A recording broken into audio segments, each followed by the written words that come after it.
Welcome to the Red Story, and just subscribe so I understand that everything is not in vain.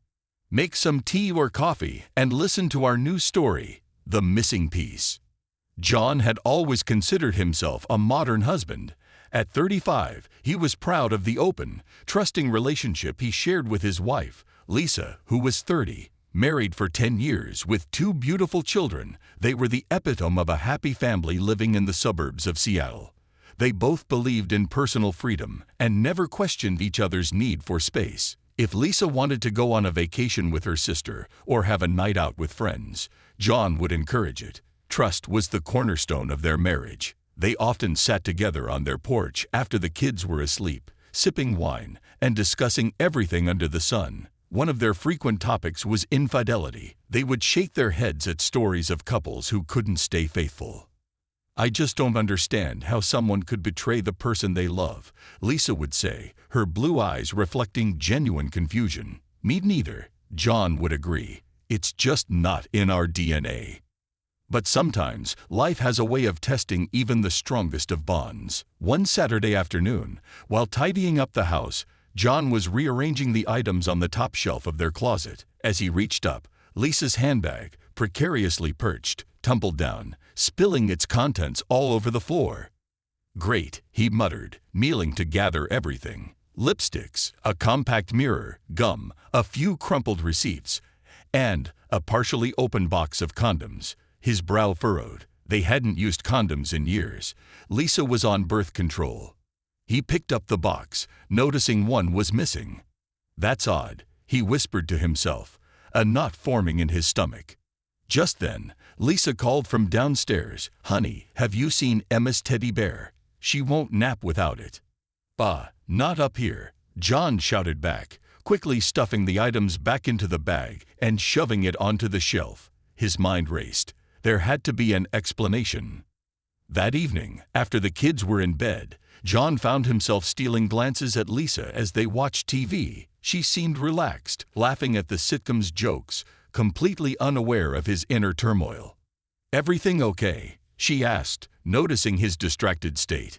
"Yeah, just thinking about work," he lied, forcing a smile. As days passed, John couldn't shake the nagging suspicion. He hated himself for it. Trust was sacred in their marriage, but the missing condom gnawed at him. One afternoon, he decided to check her phone. He didn't know her passcode, but Lisa often let their 2-year-old daughter, Emma, watch cartoons on it. Seizing the opportunity during Emma's screen time, John carefully took the phone when Emma wandered off to play with her dolls. "Just a quick look," he justified to himself. He scrolled through her messages. Nothing unusual. Chats with her mom, sister, and a group chat with her colleagues, filled with jokes and memes. He checked her photos, family pictures, selfies, and snapshots from her recent outings. Everything seemed normal. Then he noticed a conversation with her friend Megan. Megan was a wild card, recently single and known for her questionable choices. Lisa and John had often discussed how Megan's infidelity led to her breakup. "She's not exactly a role model," John had once commented. "True, but she's going through a rough patch," Lisa had defended. In the messages with Megan, most of it was harmless banter, but one exchange caught his eye. "Megan, I swear, I hate those things, but better safe than sorry." Lisa, "Lol, tell me about it. Last time was such a fiasco." John's heart skipped a beat. Last time? Fiasco? What did that mean? That night, he couldn't hold it in any longer. "Lisa, can we talk?" he asked, his voice more serious than usual. "Sure," she said, concern flashing across her face. "What's up?" I was cleaning the closet and your bag fell. Some things spilled out." She raised an eyebrow. "Okay, did you find my stash of candy? I've been hiding it from the kids." He tried to smile but failed. "No, I found this." He pulled out the box of condoms and placed it on the coffee table. Lisa stared at it, confusion evident. "Why do you have that?" "I was hoping you could tell me." She looked back at him, realization dawning. "John, it's not what you think." "Then what is it? Because we don't use these, and one is missing." She sighed, rubbing her temples.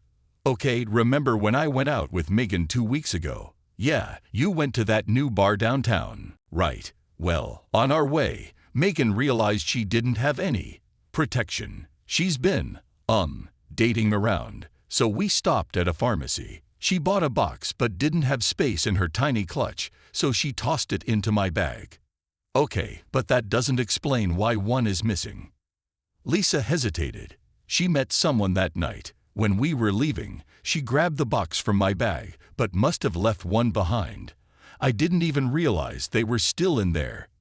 John studied her face. So you're saying you didn't use them? Of course not. John, I would never cheat on you. He wanted to believe her. I saw some messages between you and Megan about hating those things and something about a fiasco. Her eyes widened. You looked at my phone. He looked away. Emma had it, and I'm sorry. She took a deep breath. John, the fiasco was about Megan's encounter that night. Let's just say it didn't go smoothly, and we were joking about it afterward. He felt a mix of relief and shame. I shouldn't have snooped, but you have to understand how it looked. She reached out, placing her hand on his. I get it. I'd probably react the same way, but you have to trust me. He nodded slowly. I do, but Megan, I don't like the influence she has on you. Lisa frowned. She's my friend, John. A friend who cheats and thinks it's a joke. I don't want that affecting our marriage. She pulled her hand back. So you want me to stop seeing her? I think it would be best. She stood up, crossing her arms. That's not fair. You can't dictate who my friends are. He stood as well. I'm not dictating. I'm asking you to consider how her actions reflect on you, on us. Tears welled in her eyes. I can't just abandon her. She's going through so much. And what about what we're going through right now? Doesn't that matter? She wiped a tear away. Of course it does. But isolating me from my friends isn't the answer. They stood in silence, the weight of unspoken words hanging between them. Finally, Lisa spoke softly. I love you, John, and I don't want to fight. Maybe I can create some distance with Megan. For us. He sighed, pulling her into an embrace. Thank you. That's all I'm asking. The following months were strained. Lisa stopped going out as much, and when she did, John often accompanied her. They tried to regain their normalcy, but an invisible barrier lingered. One evening, as they sat on the porch, Lisa broke the silence. I miss her, you know. Megan, he asked, sipping his wine. Yeah, we haven't talked in weeks. She thinks I'm avoiding her. Are you? Maybe, but it's hard. She was my best friend. John looked at her, guilt gnawing at him. I didn't mean for you to lose your friend. I was just scared. Scared of what? Of losing you. She reached over, squeezing his hand. You're not going to lose me, but I need you to trust me. He nodded. I know, and I'm trying. She smiled faintly. Maybe we can find a middle ground. I can see Megan occasionally, but we set boundaries. He chuckled, like a curfew. She laughed, the first genuine laugh in weeks. No, silly. Just open communication. If something bothers you, tell me. Dia. As time passed, they worked on rebuilding their trust. John tried not to let his insecurities get the best of him, and Lisa appreciated his efforts. She reconnected with Megan, but kept John in the loop, easing his worries. One Saturday, Lisa suggested a double date. With who? John asked, flipping pancakes for the kids. Megan and her new boyfriend. He raised an eyebrow. She has a boyfriend now. Yes, and I think you'll like him. He hesitated. I don't know, Lisa. Come on, it'll be fun. Plus, it'll give you a chance to see that Megan isn't all bad. He sighed. All right, but if things get weird, we're leaving. Fair enough. They met at a cozy Italian restaurant downtown. Megan greeted them with a warm hug. John, it's been ages, she exclaimed. Hi, Megan, he replied, trying to be polite. This is Alex. She introduced her boyfriend, a tall man with a friendly smile. Nice to meet you, John said, shaking his hand. As the evening progressed, John found himself enjoying the company. Alex was charming and down to earth, and Megan seemed genuinely happy. "So, John," Alex began, "Megan tells me you're into fishing." "Yeah, I go whenever I get the chance. Maybe we can plan a trip sometime." John glanced at Lisa, who gave him an encouraging nod. "Yeah, that sounds good." Megan smiled. "See, this wasn't so bad." John chuckled. "All right, you were right." As they left the restaurant, Megan pulled Lisa aside. "Thanks for tonight. I missed you." Lisa hugged her. "Me too. Let's not let so much time pass again." John watched them, a newfound ease settling in his chest. Maybe things could go back to normal. A few weeks later, John was cleaning out the garage when he stumbled upon an old photo album. Flipping through it, he found pictures from their early days, college parties, road trips, their wedding. He smiled, reminiscing. Lisa walked in, carrying a box of winter clothes. "What are you looking at?" "Just old photos. Look at this one," he said, pointing to a picture of them covered in paint from a color run. She laughed. "Oh wow, we were so young." He looked at her fondly. "We've come a long way." She sat beside him. "We have, and we've had our ups and downs, but we're stronger for it." He nodded. "I'm sorry for doubting you." She rested her head on his shoulder. "And I'm sorry for not seeing how my actions affected you." They sat in comfortable silence, flipping through the album. "Remember when we got lost in the woods camping?" she asked. He groaned. "How could I forget? You insisted you knew the way." She giggled. "Well, I was only slightly off." "Slightly." We ended up miles away from the campsite. They both burst into laughter. Their relationship continued to heal. Trust was slowly rebuilt, and the shadows of the past began to fade. One evening, as they tucked the kids into bed, Emma looked up at John. "Daddy, are you happy?" He smiled, brushing a strand of hair from her face. "Of course I am. Why do you ask?" She shrugged. "You and Mommy laugh more now. I like it." He felt a lump in his throat. "We like it too, sweetheart." Later, as he joined Lisa on the couch, he told her about Emma's comment. She smiled softly. "Kids notice everything, don't they?" "They do." She took his hand. "I'm glad we're in a better place." "Me too." She grinned mischievously. "So, about that fishing trip with Alex." He groaned playfully. "Do I have to?" "Yes, it'll be good for you. Plus, I promised Megan we'd set it up." He shook his head, smiling. All right, but you owe me."